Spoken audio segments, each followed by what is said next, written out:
Hello and welcome to Talkin Baseball. Game 1 of the World Series happened last night, and it was an absolute doozy. Fantastic game of baseball on the biggest stage. Let's talk all about it.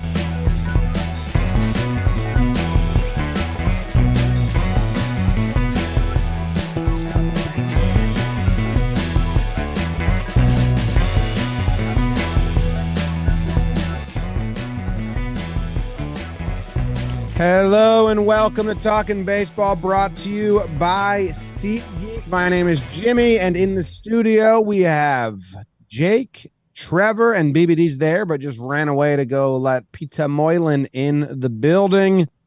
We were streaming the game last night. Now we're recapping it here. A really doozy of a game, Jake. I'm excited for your burn because there's a lot of moments in here that are like small, little, wild, weird things. This was a crazy game. We were watching this, live streaming. We'll be live streaming again tonight. World Series Game 1. Down 5. Extra innings. Sheesh.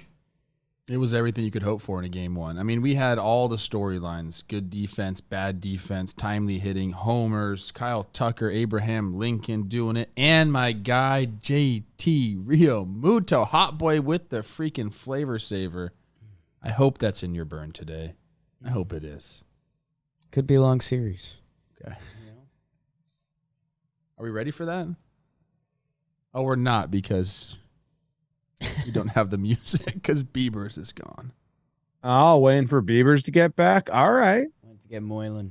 There were so many things that happened in this game. That's what we were talking about before. It's like, I hope we don't forget any of them because there was like 12 defining moments of this game. I mean, we were on the edge of our seats. We were standing up.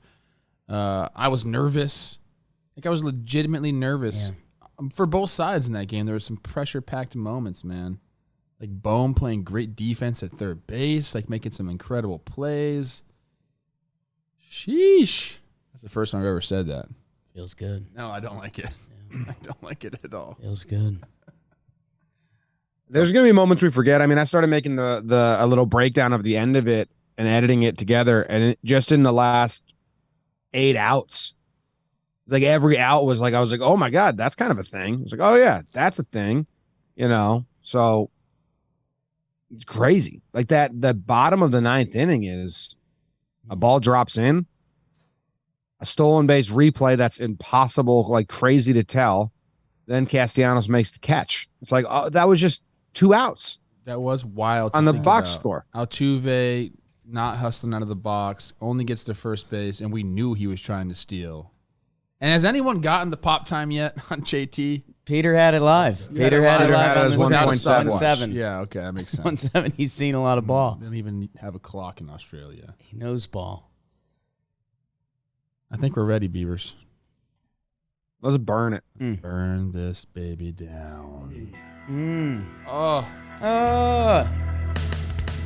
Game 1 of the Fall Classic, and classic it was. The city of brotherly love, Austin's brother, Aaron on the hill for Philly versus Justin Verlander and the AL champion Astros. Bottom 2, King Tuck.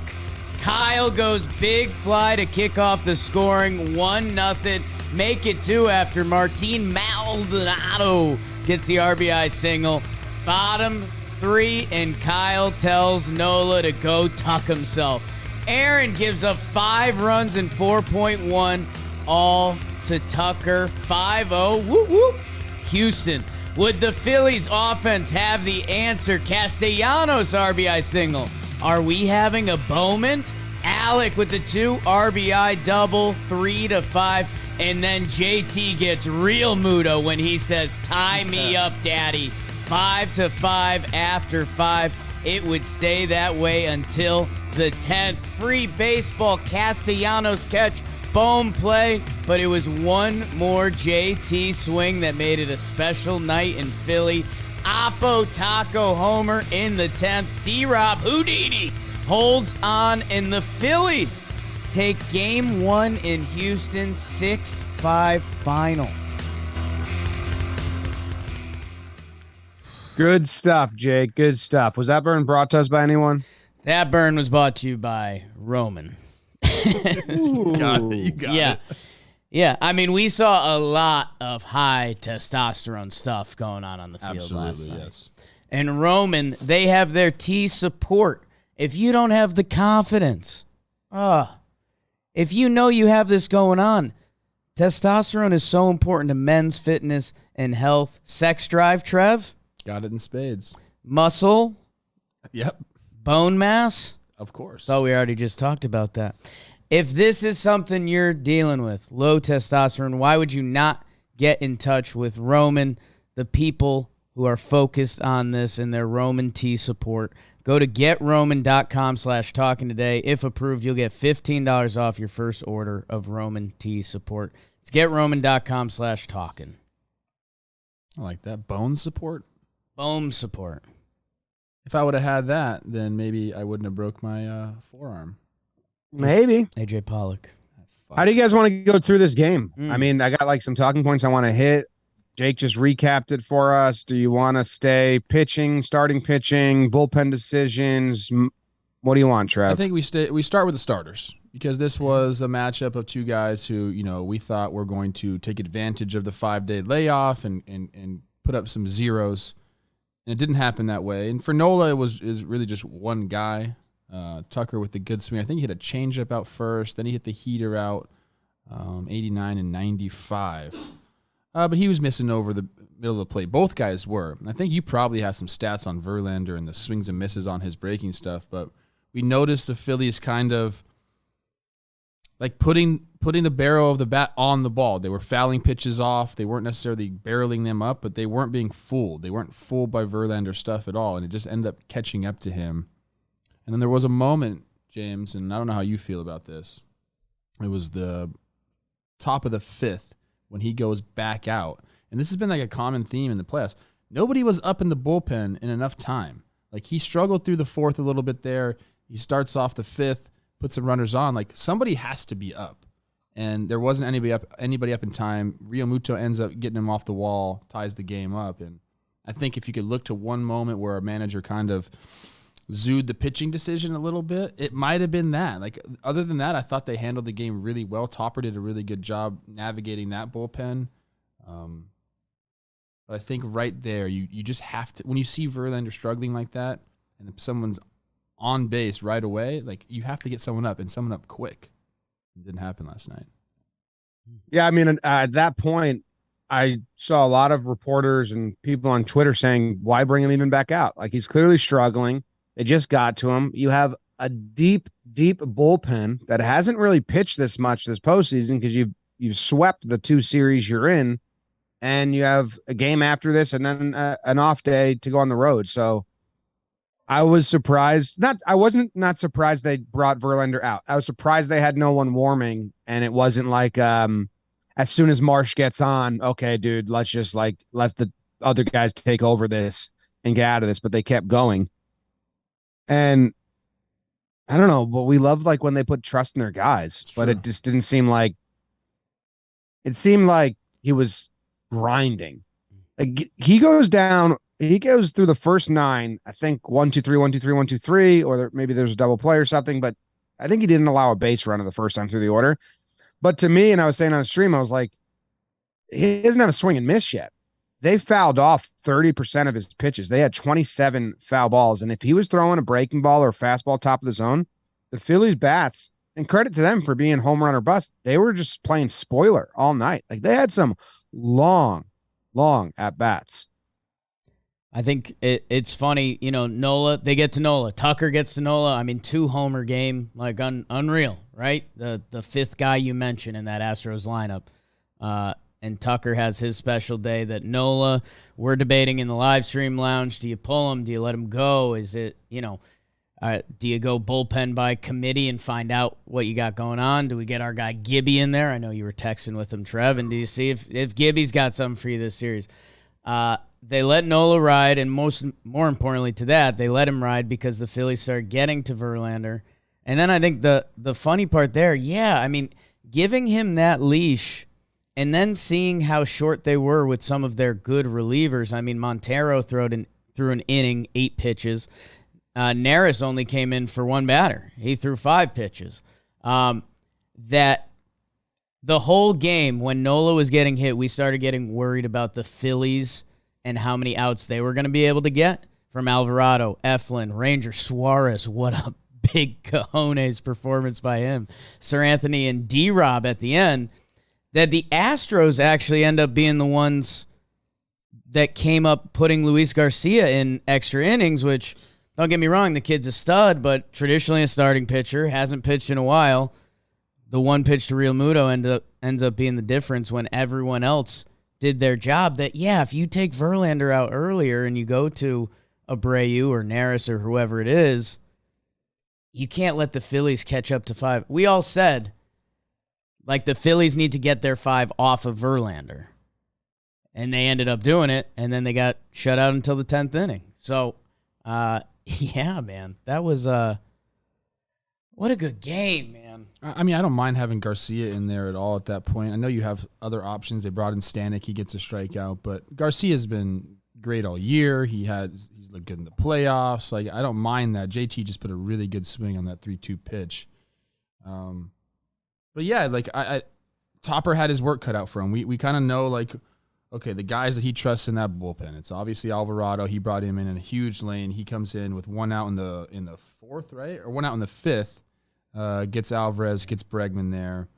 And then after that, like, Eflin is a guy that we're like, you know, it's a little dicey when he's out there, but Topper's got a lot of trust in him. And I guess that means something because he goes out there and does the job. He throws 1 in the 3rd, only 1 hit. He does walk somebody. And then you're right, Ranger comes in kind of a strange role he's in right now. And he doesn't care. Like, we were talking about last night, like when D-Rob came in, it looks like he's stoic and has a slow heartbeat. Ranger just is in there like, this is fun. This is a game that I know how to play and I'm really good at it. And what's to worry about? That's kind of what I see when I see him on the mound. He just like, okay, just baseball. I'm good at this. The Bregman thing was awesome. I don't know if people probably like didn't even like really catch that. Snatches the ground ball, throws it up to himself, catches it with his bare hand, and then takes his time and just fires it over there and makes Bregman. I was talking about this last on the stream. When you ground out to the pitcher, you don't really want to run to first base. You want to crawl in a hole and just not look at anybody. But because Ranger kind of like took his time, he makes Bregman like give the run a shame down to first base. It's pretty good, man. But Topper did it last night with his bullpen, the way he ran that. Awesome. My unsung hero for the Phillies is Bryson Stott. Bryson Stott saw 31 pitches in 5 at-bats, a 6.2 pitches per plate appearance. Now, he only had 2 walks, went 0 for 3 with 2 walks. He made every play that came to him at short. It turned a nice double play. But his at-bat in the top of the 4th inning, where Verlander thought, I'm just going to overpower this rookie with fastballs. Yeah. And he went, fastball, fastball, fastball, fastball, fastball, fastball, fastball. 7 fastballs. And then Verlander caved and was like, okay, shit, I can't overpower this rookie with fastballs. Let me try the curveball. So he goes curveball, curveball, curveball, spoiled, spit on, and works the walk 10 pitches. That inning, I mean, if he gets him 1, 2, 3 there, the pitch counts looks way different. The results look different. I thought that was a huge at bat by Stott. And then he had another one later in the game off of, was it Neris? We were talking about that, how good he looked and some of the mechanical adjustments. Like his posture was a little bit different, trying to get to that high heater with Verlander. He also looked good in the field too. You know, making the routine plays that he needed to make, rolling some double plays when they needed to roll double play. Like he's been pretty impressive, man. Bryson from Vegas. Stanek in the 10th. The walk in the 10th was another good walk by Bryson Stott. Yeah, I mean, Jim, I was pretty shocked looking back in the box score, seeing 0 for 3 with 2 walks. That kind of looks like a bad box score. And Stott. So that's what I'm saying. Unsung. Like, I don't think people are going to talk about him that much, but with Gene Segura below him, just swinging at everything, a little 0 for 5. No, Stott and Marsh both had some big time at bats. Marsh started their second rally to tie it up at 5. And yeah, let's be honest. I mean, we all had a moment where it was 5-0 Astros, and it was like, oh boy, has the train left the station? what are these Phillies going to have? Because if they play like they have been, 5 runs ain't a lot, which you can't say that for a lot of baseball teams. Like a postseason game, and they did the damn thing, dude. And, I mean, Schwarbo, it was funny. You know, we were talking about the layoff a little bit coming into this series. You saw guys get dialed in a little closer, especially that first time through for the Phillies. And it is just to navigate Schwarber, Hoskins, Realmuto, Harper, Castellanos, and I'm putting Bohm in there, man. Bohm, you want to talk about a guy that's not scared. First pitch, Yacker from Verlander, he drives that double. That's 2 more runs. Instead of 5-1, it's 5-3. Yep. Like, he's not scared right now at all. At all. Made nice plays at third. The guy who's been getting defensively subbed out. And then at the same time in this game, Pena has one. It went off the pitcher's glove, goes off his glove. They ruled it a hit. Could have easily been an error.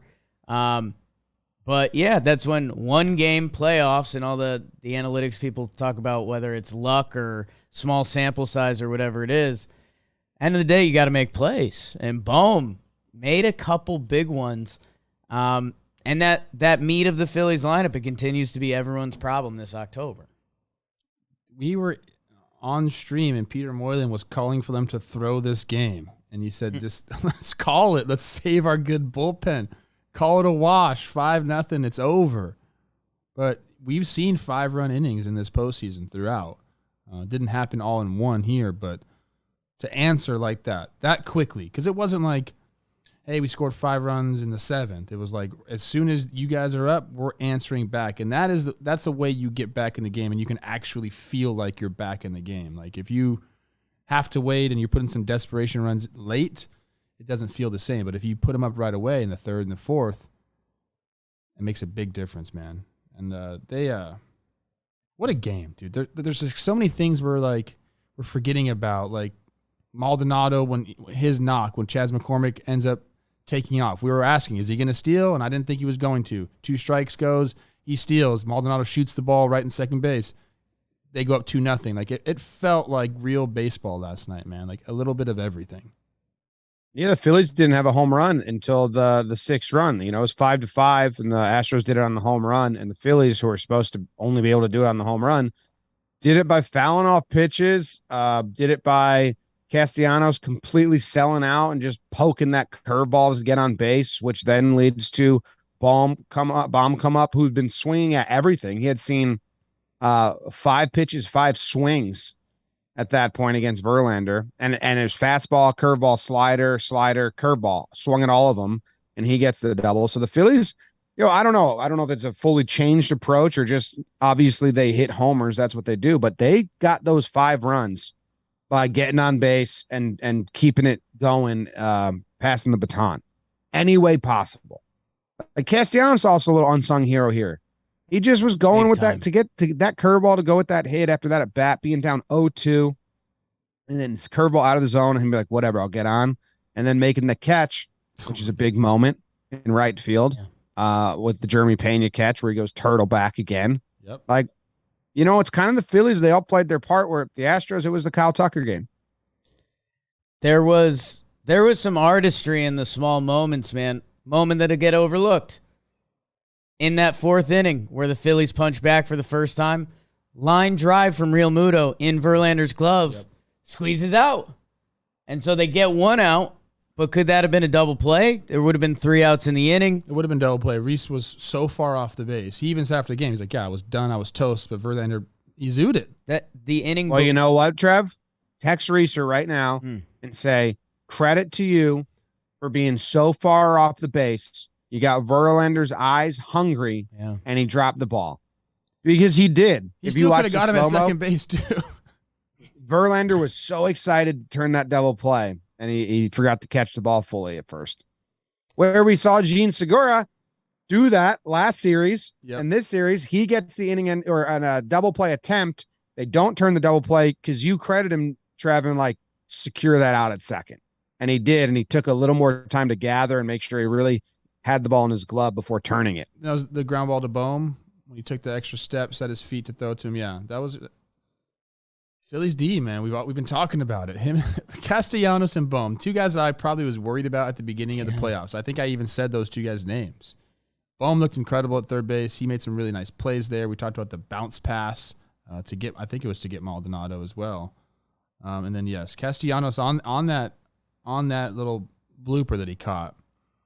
He took one look in and realized that nobody was there, and it was his ball, and he freaking ran a great route. He ran a great route right to that thing, and you don't see him make a lot of plays like that. And man, it's bottom 9. It's tied up. Like you came back from 5 down, but you are in Houston. Bottom 9. Sir Anthony's second inning of work, I think. And Altuve gets on, which looked like LOL Phillies defense. Marsh takes 2 steps back. They were playing super deep. Ball drops in. Altuve should have got to second there. Oh, my gosh. He doesn't. So what does he do? He steals the base. First pitch, and you get the most bang play you'll see. I mean, you could rewatch that 1,000 times and you get 500 different opinions. Well, you get 2 different opinions 500 times. 500 different opinions would be wild. 500 different opinions would be nuts. I think this is soccer. Like, focus on the play, man. If Altuve doesn't steal second, I think that ball drops from Castellanos. They brought the outfielders in a little bit with the runner on second to make a play. Yeah, you'd still be playing no doubles, at that point. So it would be first and third with Yordan up. That never happens. And yeah, the Phillies, once they survived that 9th, and we all felt it, get Bryce another at bat. He ended up not being the bad guy. Oh, he just got another hit. Knock. He just got another single. Knock. So Bryce mid-per. Real Muto, 3-2. It was the 3-2, 6 pitch of the at-bat, and just kind of stays with it. 346, right field, 2 rows into the stands. I believe he said never faced Garcia before, so you're just trying to have a good at bat. When you're going up against going up naked against a guy, it helps to work the count to get to 3-2. So you do see some pitches. I think you realize right there, like 3-2, maybe trying to go back door on me. Let's just get the barrel to the ball. That wasn't a big swing. He wasn't trying to put him up with a homer, but the pitch was elevated, puts the barrel there, sneaks it out to right field, and he's a hero, man. And Kyle Tucker sitting there like, what the fuck happened? I put us up 5-0. I'm the hero. Don't you guys know that? And instead, no one cares about his 2 homers, which sucks. Like, that's a historic day for him. Man. That's crazy. That second at bat was cool when Nolan knew nothing else was working, had to throw the fastball, and because he already hit the change and he had no feel for the slider, and he knew that, and comes with the fastball and it just gets bombed. The other thing, we're kind of weaving and through all of this, but one, Jake, I think mid-per's illegal. Oh, I didn't. We bleeped that out. So you're the Okay. first time people have heard that. So now that's kind of on your head. What is that? Well, What bleep happened? me out. What happened? Okay, it's double bleeped out. Double bleeped out. I don't know what's happening. I want to talk about D-Rob at the end, but I don't know if I'm jumping like all the way ahead. We're jumpers. I mean, Phillies bullpen as a whole needs to be talked about more, but it started off with D-Rob because that was that was the craziest half inning to watch as a neutral fan that you're going to see this year. Game 1 of the World Series, D-Rob in extra innings, reaching back for 94 a couple times. Okay, D-Rob, but that was crazy. Through the heart of that order. And I guess, I should say that my whole what to watch for or whatever on our World Series preview was that, I said if the Phillies release their bullpen, their guys, they need to win. I don't think they can afford to burn these guys in a losing effort. So I got a little scared there in the end because you had gone through Alvarado, Sir Anthony. You even brought Ranger in. You got the 1.1 out of Eflin, and now you're at D-Rob through Alvarez, Bregman, Tucker. Is that it? I mean, then no. Yeah. What was that lane at the end? What was the three? It was Alvarez Alvarez, first. Bregman, Tucker. Pena before Alvarez. Altuve before Pena. They got a pretty nice starting five there, don't they? So D-Rob came in just for Jordan, right? Jordan, Bregman, Tucker, Gurriel, and then Aledmys Diaz the last. Yeah, because we haven't even talked about the hit by pitch. That. No, so many things happening. But this D-Rob appearance, I mean, we talked about it. He doesn't care. Like, are you going to walk Jordan? Are you going to pitch around him? The only guy he pitched around was Yuli. And I don't know if that was on purpose or he just lost his spot. But his fastballs to Jordan Alvarez made, like, I don't know, BBD, if you want to pull up our reactions, our audible reactions from the Stream Lounge, every fastball he threw, our entire room went, yes. Like we were like on the Tower of Terror and we knew we were about to drop. And that was scary as shit. Outside fastballs, 94 to Jordan with the Crawford boxes. Ballsy pitches and maybe dumb, but got through it. I'm curious to know what it looks like in the box because, you know, I faced D-Rob in his prime. It's different. The ball looks a little different. I don't know if he's got excellent spin. That's what it seems like to me. Like his ball would just kind of like start at the bottom and stay there. Watching the game, I mean, those balls were kind of middle. He got away with a lot of pitches, especially that whatever that 83 pitch was.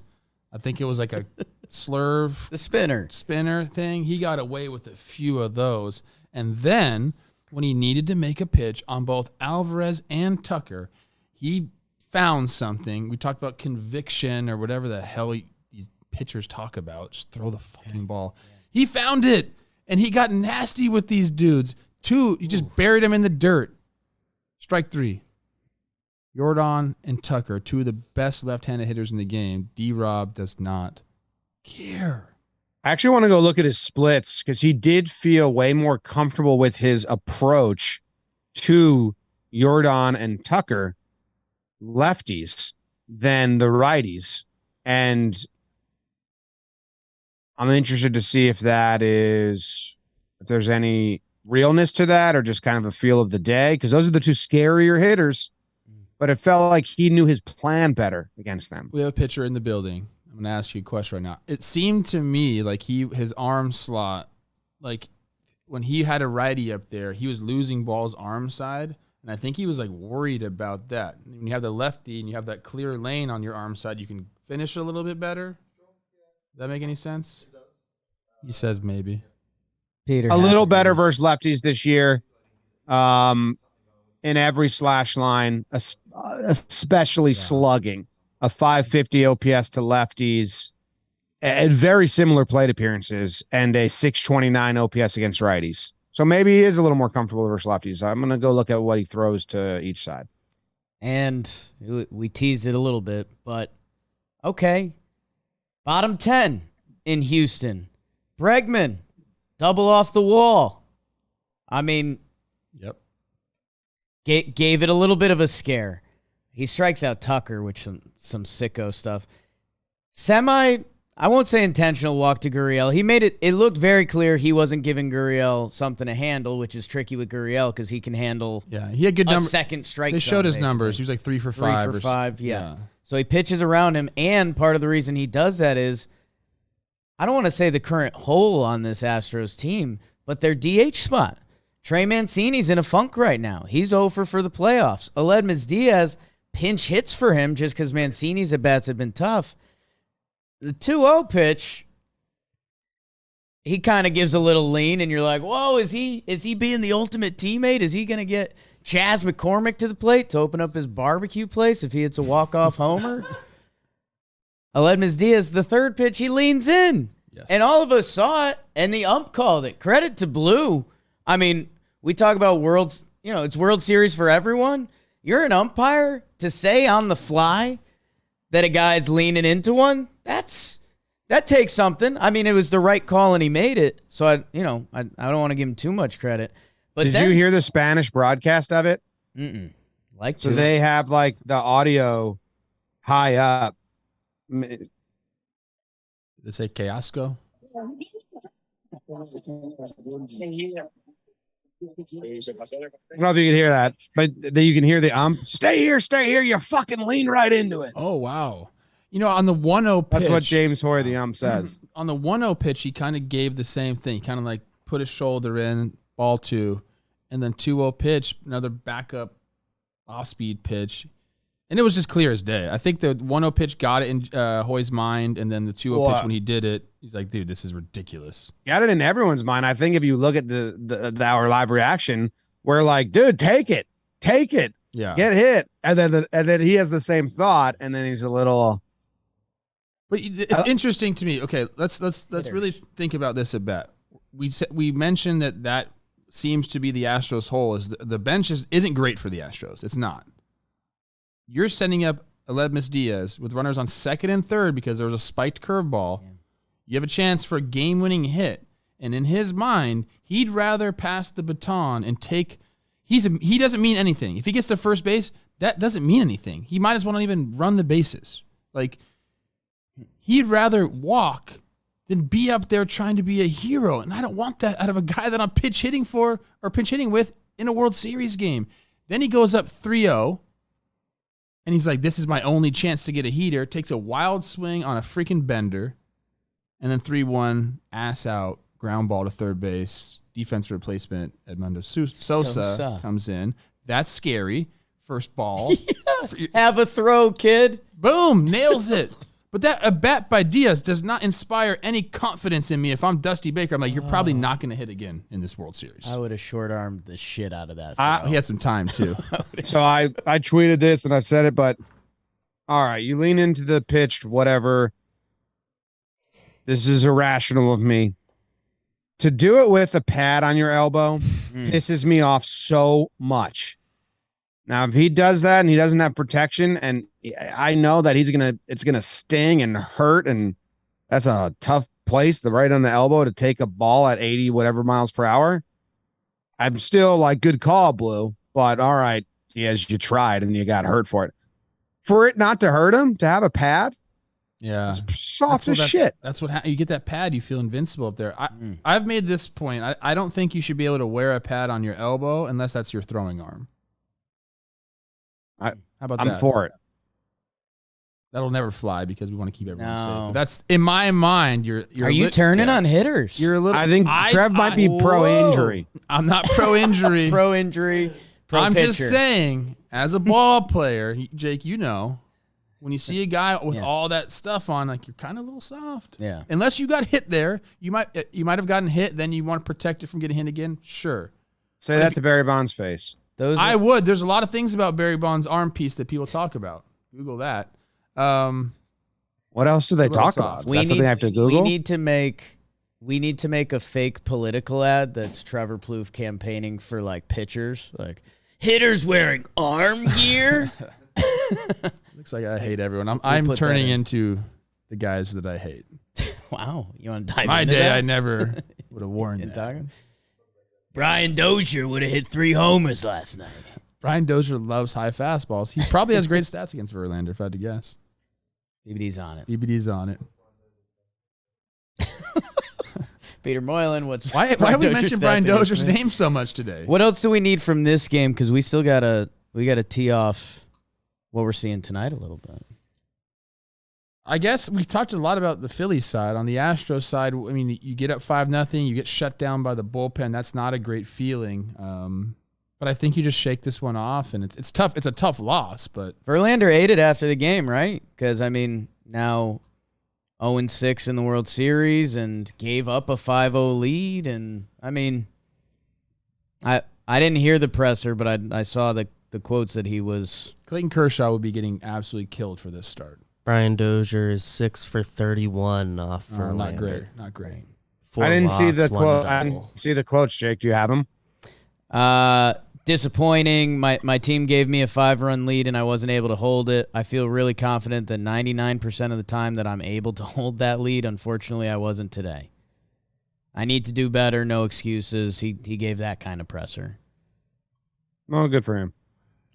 Off Peter Moylan, Brian Dozier is 1 for 8. That's worse.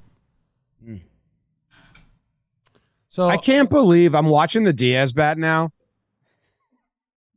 I can't believe D-Rob threw that 3-0 pitch Yeah. thinking he would chase it. It's a guy's desperate to get on base, and he swings 3-0 at a ball out of the zone. That's a bad at bat, Trev. It's one of the worst at bats I've seen. You in a think long Dusty time. might not give him another at bat just because of how bad that at bat was? It reeked of desperation.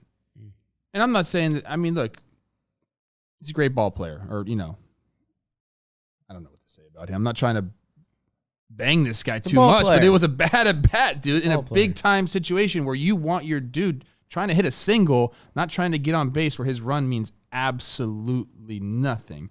And then, yeah, kudos to JT for being like, fuck, the only chance this guy has right now is to jump a fastball 3-0. And he threw a wrinkle in it. It's true. D-Rob also is one of the Astros that came out, one of the players that came out and said, I'm still not over the 2017 Astros, because he was in that ALCS as a member of the Yankees, and he was all still fired up, or he was like, I'll never forget it. So maybe, you have some piss and vinegar in D-Rob already to get through that, and some balls of steel, and then you're like, oh, fucking cheating again, and then it just motivates him even more. He gave out a big old fired up fist pump. And you know what I think we need to do, Jim? Touch each other? I think you, me, D-Rob, Moilo, Plouffe, BBD, Uncle Jerry, whoever else is in, I say we strap up to the Rapsodo machine and twirl it a little bit. If you're listening to Talking Baseball, you probably heard of Rapsodo. Kind of change the game. Change the pitching game. Because you get that instant feedback, Peter. You see, that one went 18 inches. Oh, I got to tap into that again. Rapsodo, it's used by all 30 MLB teams. Bang. 1,200 colleges. Bong. 7,000 coaches. Data-driven sports technology analysis that helps athletes, especially baseball players, reach their full potential, showcasing player development through data-driven analytics. That's my lingity. Take your game to the next level with the industry-leading player development tool for pitchers. Go to rapsodo.com/johnboy or click the link in the description for a special discount up to $1,000 off Rapsodo's hitting and pitching 2.0 units. Rapsodo.com/johnboy. Go check out their special discount. Whether you're a hitter or a pitcher, we're appeasing everyone now. What? We're doing what? Yeah. Don't tell Trev. I won't tell Trev. Are we going to preview now?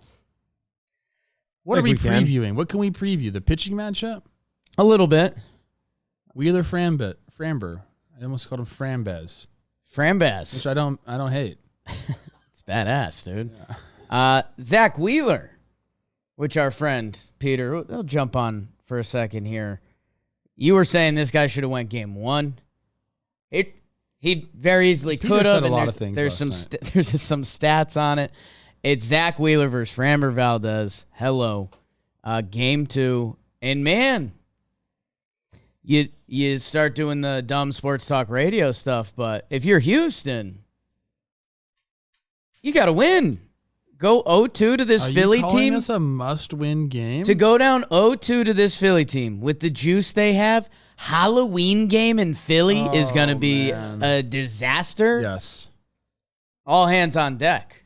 You have to win this game, and you are facing a guy, Zach Wheeler, who in his 4-start span has a .51 whip. It's the lowest in any 4-start span in a single postseason in MLB history. So, kind of a daunting task ahead, but do you think the Astros give a fuck? Because don't make no mistake about it, people. We're talking about the Phillies, and we're excited for them for the comeback, and they snatched that game, and they deserve a lot of credit.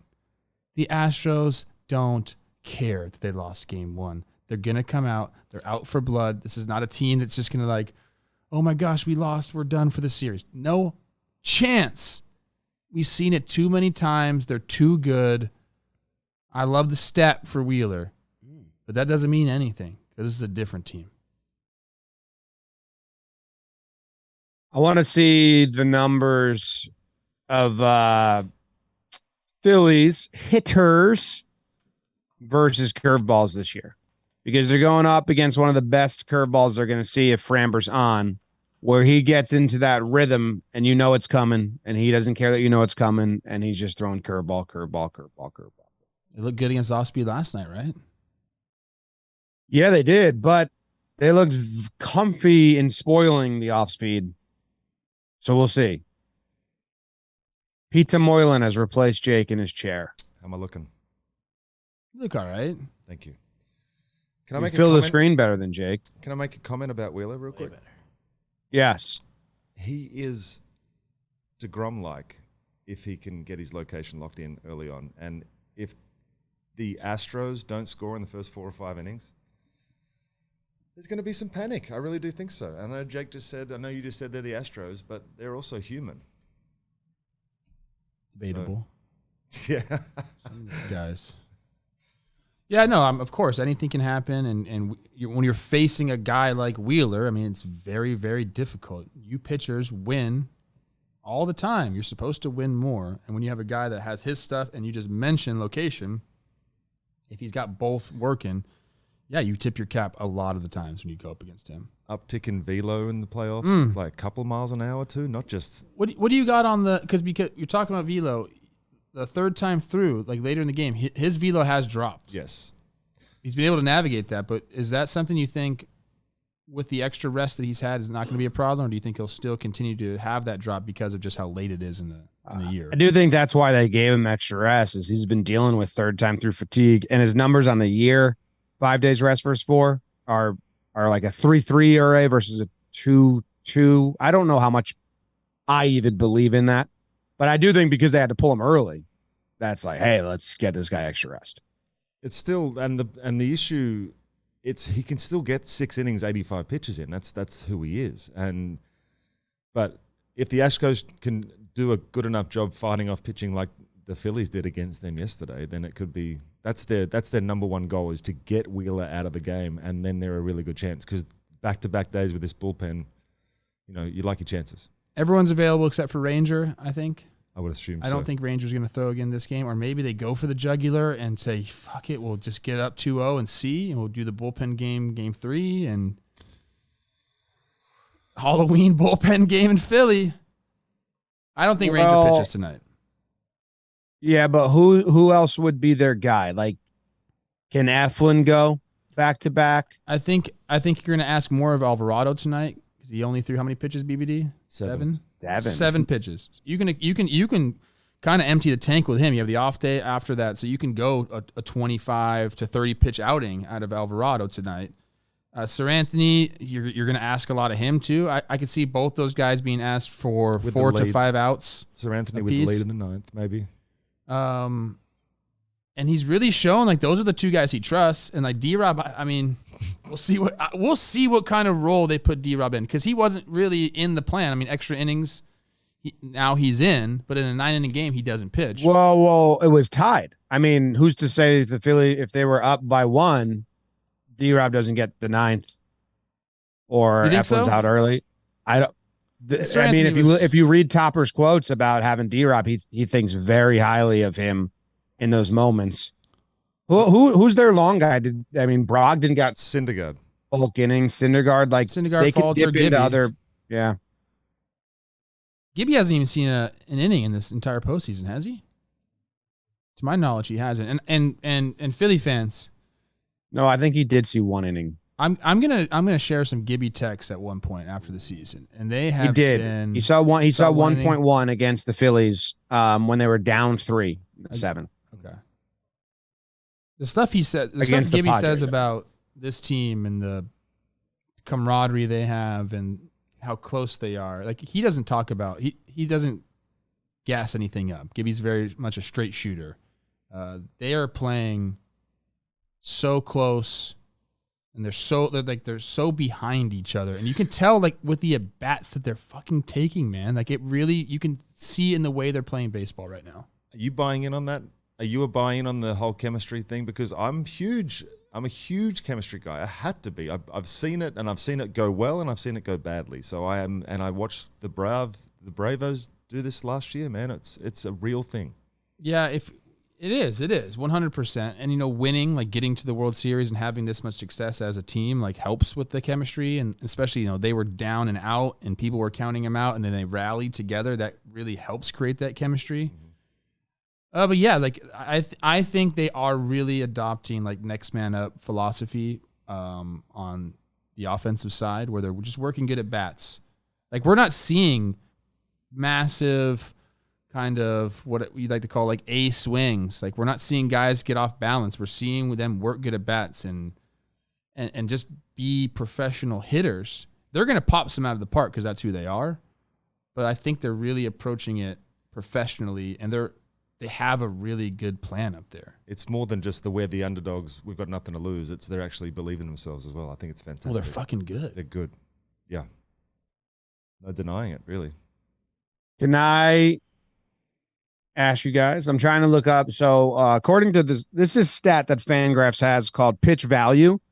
That is a little odd, but the only reason I like it is because it matched the eye test of the Yankees this year, who I watch every at bat. Yeah. So it was like Donaldson struggled against high velo, but was good against this, blah, blah, blah. Like it says, how many runs do they produce above average hitter against this type of pitch? It's kind of convoluted, but it did match the eye test. Anyway, Baum has the best runs produced on the Phillies versus curveballs. Okay.